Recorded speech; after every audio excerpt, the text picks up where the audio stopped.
Bismillahirrahmanirrahim. I'm your mathematics teacher, engineer Taha Shahid. Exercise 2.5 question number 1 है reduce the following matrices into echelon form using elementary raw operations. इसके part 2 को हम देखेंगे कि किस तरह से हमें इसको echelon form में कन्वर्ट करना है.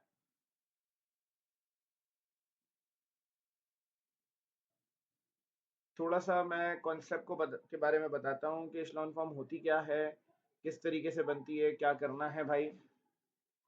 एक मैट्रिक्स है मेरे पास यहाँ पर.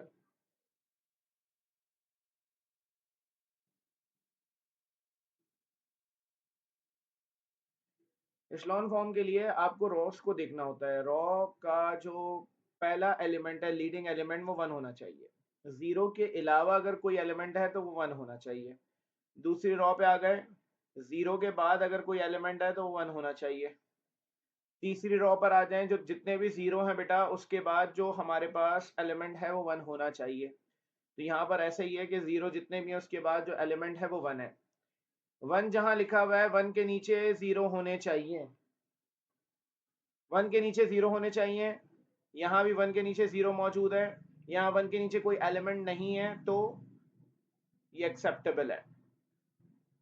इस्लॉन फॉर्म में ऊपर से नीचे आने पर जीरो की तादाद भी बढ़नी चाहिए, तो ये इस्लॉन फॉर्म कहलाएगी.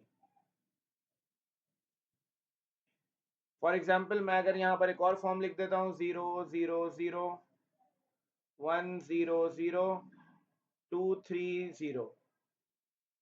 अब इस पे अगर हम आ जाएं तो पहली रॉ के अंदर जीरो के बाद जो पहला एलिमेंट है वो वन है. दूसरी रॉ के अंदर जीरो जितने भी हैं उसके बाद जो पहला एलिमेंट है वो वन होना चाहिए. वन नहीं है तो इसका मतलब है कि ये एशलॉन फॉर्म नहीं है. तो आप लोगों को समझ आ रही होगी बात यहाँ पर कि एशलॉन फॉर्म क्या होती है और कैसे पहचानते हैं हम कि ये एशलॉन फॉर्म है या नहीं है.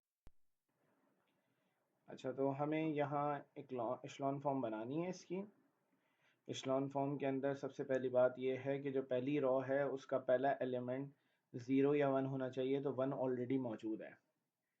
फिर एशलॉन फॉर्म ये कहती है कि वन के नीचे तमाम वैल्यूज़ ज़ीरो होनी चाहिए. तो वन के नीचे कौन कौन सी वैल्यूज़ लिखी हुई हैं? वन के नीचे टू लिखा हुआ है, थ्री लिखा हुआ है. इन दोनों को ज़ीरो बनाना होगा.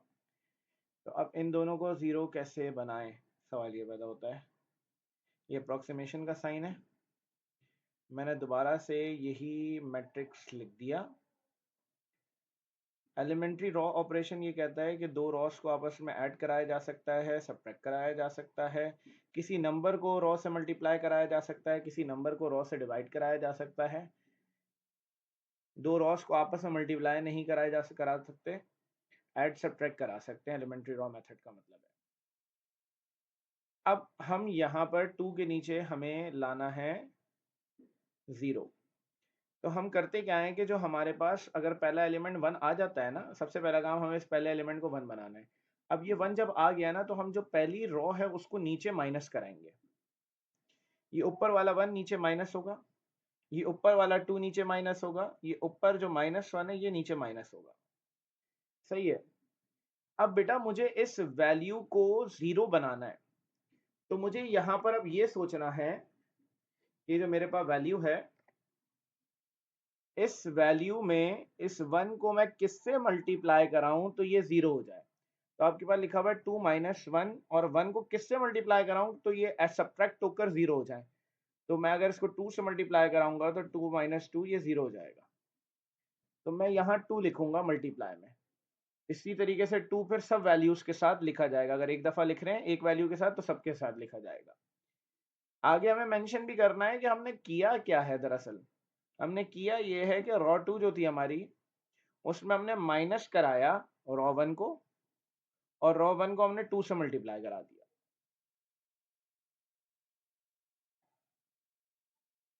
तो हमारे पास ये रिजल्ट आ गया वन. इस पूरे को सॉल्व किया, जीरो आ गया. कैलकुलेटर से भी कर सकते हैं सॉल्व. वन थ्री आ गया, ये आ गया टू, ये आ गया four, minus two to the four, ये भी जीरो आ गया. फिर नीचे आ गया सिक्स, फिर उसके बाद माइनस वन, ये आ जाएगा बेटा वन माइनस माइनस टू. तो one minus minus plus two आ गया. तो वन प्लस टू तो थ्री आ गया, नीचे हमने टू लिख दिया. ठीक है भाई, ये रिजल्ट आ गया। अब हमें क्या करना है कि 1 के नीचे एक वैल्यू तो 0 आ गई, अब इस 3 को भी 0 बनाना है। अब 1 के नीचे 0 है, उसके नीचे जो 3 है, 3 को हमें क्योंकि 0 बनाना है, तो 3 को 0 कैसे बनाएंगे? जो पहला एलिमेंट 1 था इसी रो को लेंगे दोबारा से, यही रो इससे माइनस होगी, 1 ये वाला माइनस होगा, 2 ये माइनस होगा, और ये जो माइनस का 1 लिखा हुआ है ये भी माइनस होगा। अब वही बात मुझे सोचनी है कि मैं 1 को किससे मल्टीप्लाई कराऊं कि ये पूरी वैल्यू 0 हो जाए। तो 3 में से 3 माइनस होगा तो 0 आएगा, तो इसको मुझे 3 से मल्टीप्लाई कराना पड़ेगा। ये वैल्यू भी 3 से मल्टीप्लाई होगी, ये वैल्यू भी 3 से मल्टीप्लाई होगी। तो नेक्स्ट स्टेप में मैंने लिख दिया भाई, बाय रो 3 माइनस 3 रो 1, ये हमने किया है। 1 0 0 आ गया, ये आ गया 2 0, ये आ जाएगा 6 माइनस 2 3 द 6, तो ये भी 0 आ गया। ये आ गया -1, ये आ गया 3, यहाँ नीचे आ जाएंगे तो ये लिखा हुआ है 2 माइनस माइनस प्लस 3, तो 2 + 3 ये 5 आ गया। ठीक है भाई।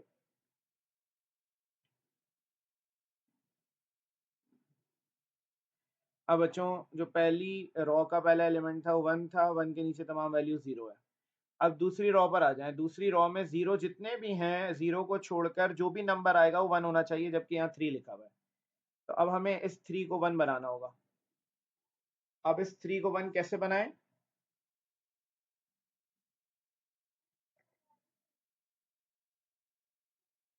1 0 0,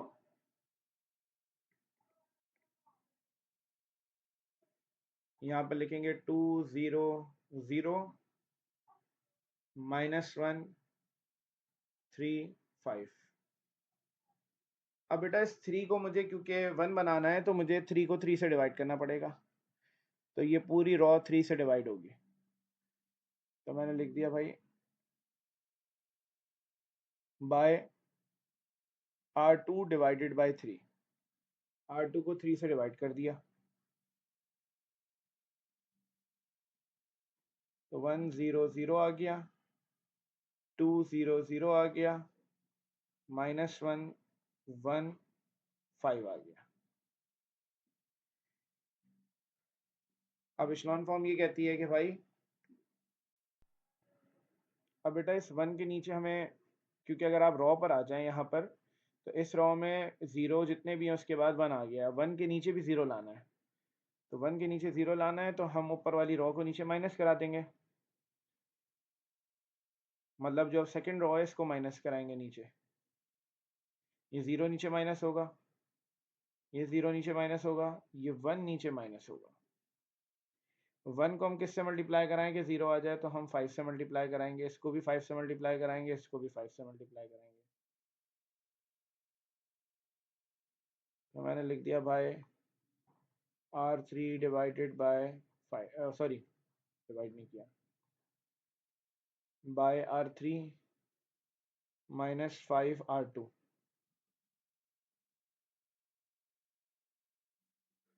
तो हमारे पास 1 0 0 2 0 0 -1 1 0 आ गया।